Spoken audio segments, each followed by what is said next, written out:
Hello students, I am Taruna Saini. Welcome to Suraj Education Group. I hope that you all are fine and safe. Today we will continue our chapter 5, that is retirement or death of a partner, and we are going to discuss a very important topic today, that is settlement of retiring partners loan account.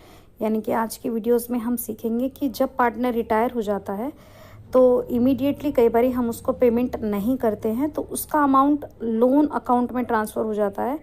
तो अगर loan account को settle करना है तो 2 years या 3 years में तो किस तरीके से अकाउंट प्रिपेयर होगा। तो लगभग ये टॉपिक बेटा वैसा ही है जैसे आपको डेप्रिसिएशन चैप्टर +1 में पढ़ाया गया था। तो वहाँ पर हम असेट अकाउंट का 3 ईयर या 4 ईयर का अकाउंट बनाते थे, तो उसी के तरीके से है। तो let's have a look on the topic retirement and settlement of loan. It may be agreed among the partners that the principal amount will be paid in a few equal installments. कभी कभी ऐसा decision ले सकते हैं सभी partners कि अगर amount नहीं है अभी तो वो प्रिंसिपल अमाउंट को कुछ इक्वल इंस्टॉलमेंट में दे सकते हैं। एग्जाम में अकेला रिटायरिंग पार्टनर का लोन अकाउंट भी बनाना आ सकता है 3 या 4 मार्क्स का। अगर 2 इयर्स का आएगा तो 3 मार्क्स का आ जाएगा, 3 इयर्स या 4 इयर्स का भी आ सकता है 3 या 4 मार्क्स में। ठीक है, तो in such a case interest will be credited to the loan. अब आप उनको दे तो नहीं रहे हो अमाउंट, तो आप उनको क्या पे करोगे? डिलेड पेमेंट के लिए इंटरेस्ट आप उनको पे करोगे। तो इंटरेस्ट आप पे करोगे तो इंटरेस्ट लोन अकाउंट के किधर आएगा? अगर मान लीजिए आप PQR में रिटायर हुआ है तो ये उसका बैलेंस आ गया और यहाँ पर आप उसका क्या लिख दोगे? क्रेडिट में इंटरेस्ट। ठीक है, on the basis of the amount outstanding, जितना अमाउंट आउटस्टैंडिंग होगा उसी के ही बेसिस पर आप उनको इंटरेस्ट पे करोगे। ठीक है, क्वेश्चन में मेंशन है तो उसी रेट से, अदरवाइज 6% के रेट से आप उन्हें देंगे। तो let's have a look at the question from the DK Goyal book.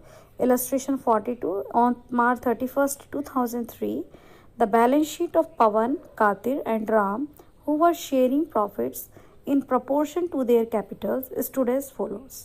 You can have the balance sheet beta. So firstly look at the asset side. Is there any item to distribute? Yes, there is an item. What is that?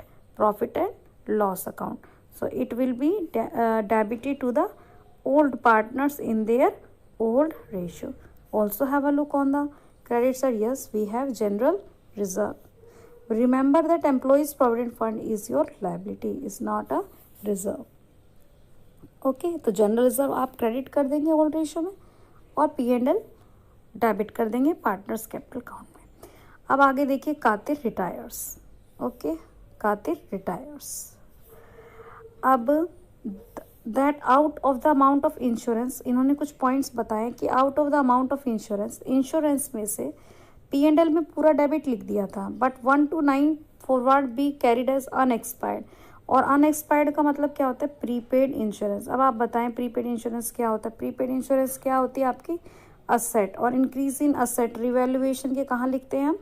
Credit में लिखते हैं। तो लिखिए land and building आपकी क्या हुई है? Appreciate, तो ये भी किधर आएगा? ये भी क्रेडिट में आएगा। प्रीपेड इंश्योरेंस भी कहाँ आएगा? क्रेडिट में आएगा। डाउटफुल डेट्स बनाना है, प्रोविजन बनाना है 5% ऑन डेटर्स। डेटर्स देखिए कितने रुपीज़ के हैं? डेटर्स 10,000 के हैं, तो 10,000 का 5% कितना होता है आपका? 500। लेकिन अभी आपने कितना बनाया? 200, यानी कि आपके डेटर्स और भी कम हो गए, प्रोविज़न बढ़ गया है, तो 300 से रिवैल्यूएशन क्या हो जाएगा? डेबिट।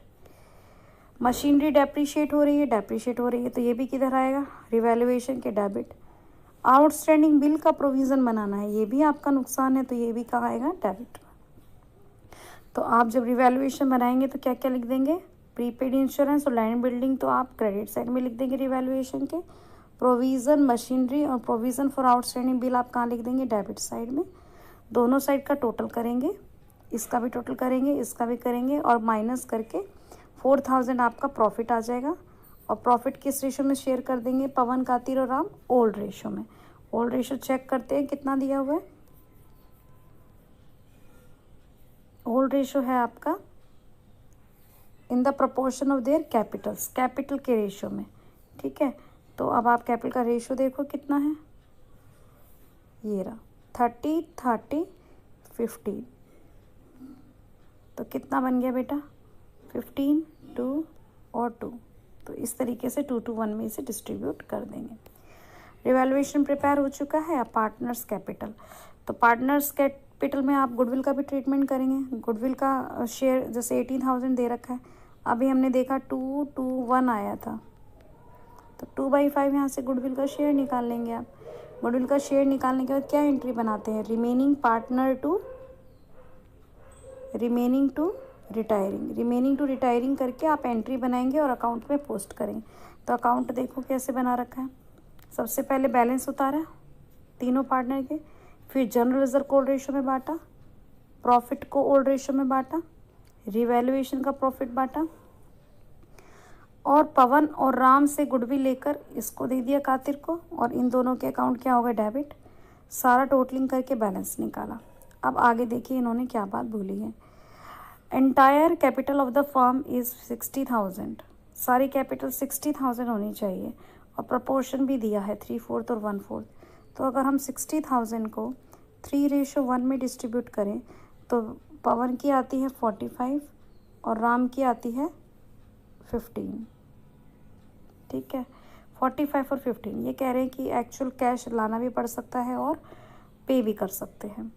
कातिर को 5,000 पे कर दो अभी, और बाकी उसके लोन अकाउंट में ट्रांसफ़र कर दो। रेट 8% दे रखा है। तो देखिए पार्टनर्स कैपिटल अकाउंट में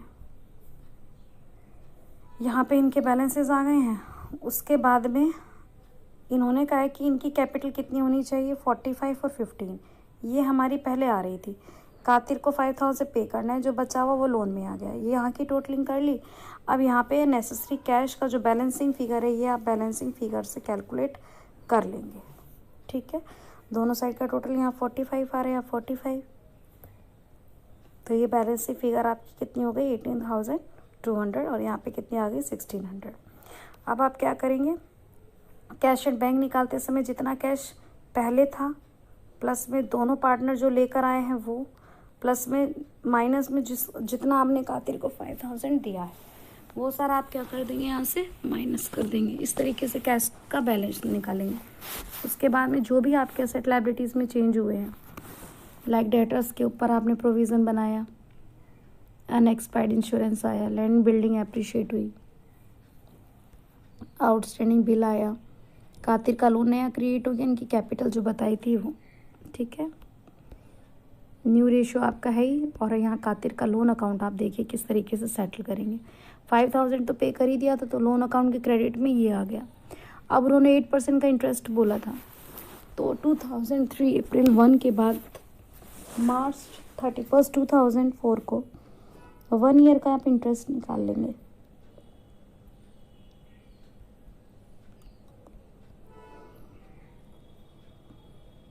तो कितना इंटरेस्ट आ जाएगा, 2704। अब आपने इसे 2 इंस्टॉलमेंट में पे करना है, तो पे करना था 33,800। 2 से डिवाइड करेंगे तो एक इंस्टॉलमेंट कितने की बनेगी, 16,900, प्लस में आपका इंटरेस्ट कितना बन गया, 2704।